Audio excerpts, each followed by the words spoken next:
Have you ever looked at your paycheck, then at your rent bill, and wondered how the math is supposed to work? You are not alone. Across the United States, a quiet crisis is unfolding in millions of households. A widening gap between what people earn and what they have to pay just to keep a roof over their heads. This isn't just a big city problem anymore. It's a national issue that's reshaping the American dream. And today, we're going to unpack it. Let's start with a simple, widely accepted rule of thumb. You should unspend more than 30% of your gross income on housing. This is the benchmark financial experts and government agencies use to define housing affordability.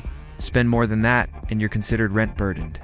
Spend over 50%, and you're severely rent-burdened.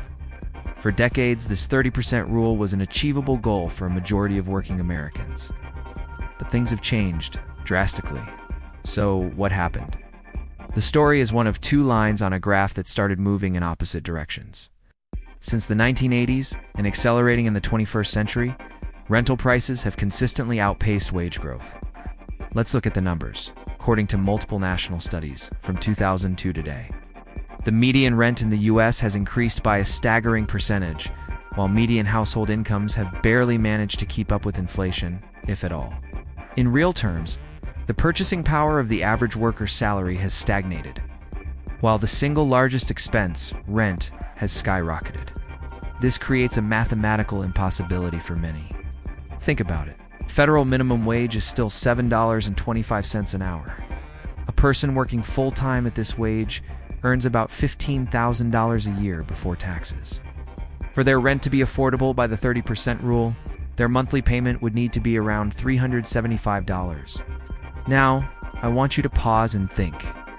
Where in the United States can you find a decent, safe apartment for $375 a month? The answer is practically nowhere. In fact, there isn't a single state in the country where a full-time minimum wage worker can afford a modest two-bedroom apartment at fair market rent.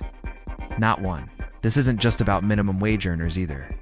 This affordability crunch is climbing the income ladder.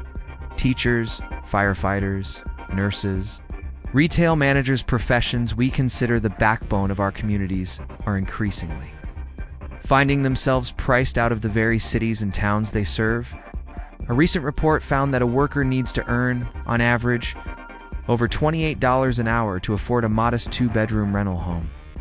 That's nearly 4 times the federal minimum wage. For a one-bedroom, the national average hourly wage needed is over $23. What are the forces driving this divergence? It's a complex mix. On the supply side, we've had a chronic shortage of housing construction, especially for affordable and mid-range units for decades. Following the 2008 housing crisis, home building plummeted and has never fully recovered to meet population growth. When supply is low and demand is high, prices naturally go up. Furthermore, the type of housing being built has shifted. Developers often find it more profitable to build luxury apartments and condos aimed at high-income earners, leaving a massive gap in the market for middle and lower-income renters. This missing middle housing is a critical piece of the puzzle that's been largely ignored. On top of the supply issue, we've seen a surge in institutional investment. Large corporations and private equity firms have been buying up single-family homes and apartment buildings, converting them into rentals. Their primary goal is to maximize returns for their investors, which often translates to aggressive rent hikes and fees, pushing affordability even further out of reach for everyday people. This financialization of housing treats a basic human need as just another asset class on a balance sheet. The consequences of this disparity are profound and far-reaching. When a huge chunk of your income goes to rent, you have less money for everything else: groceries, healthcare, transportation, childcare, and saving for the future. The ability to build wealth, save for a down payment on a home, or invest in your education becomes a distant dream. This creates a cycle of financial instability where one unexpected expense, a car repair, a medical bill, can lead to eviction and homelessness. It also impacts our economy. When people are spending all their money on rent, they aren't spending it at local businesses. Consumer spending, the engine of our economy, slows down. Businesses feel the pinch, which can lead to slower job growth. It creates a less dynamic, more fragile economic environment for everyone. The mental and physical toll is immense. The constant stress of making rent The fear of eviction and the instability of moving frequently can lead to serious health problems. It affects children's ability to learn and thrive in school, strains family relationships, and frays the social fabric of our communities.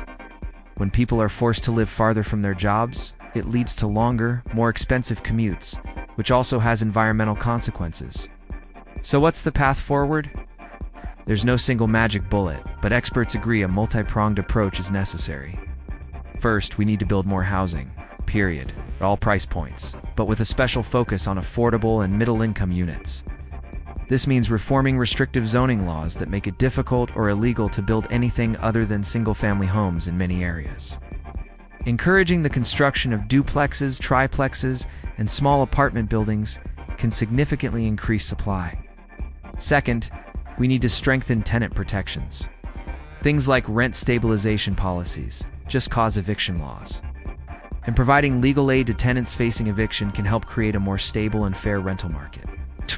It's about balancing the rights of landlords with the fundamental need for stable housing. Third, we need to address the wage side of the equation.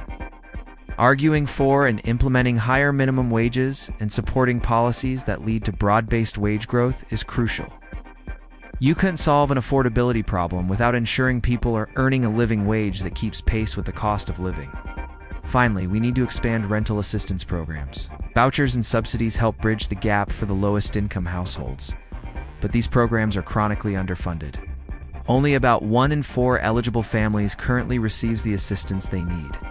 This isn't a partisan issue, it's a human issue.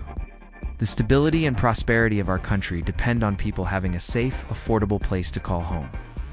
It's the foundation upon which lives, families, and communities are built. Ignoring this crisis is not an option because a system where a full-time job doesn't guarantee you can afford a home is a system that is fundamentally broken. We need to demand more from our leaders and work together to build a future where everyone has a fair shot at a decent life. Thank you for watching.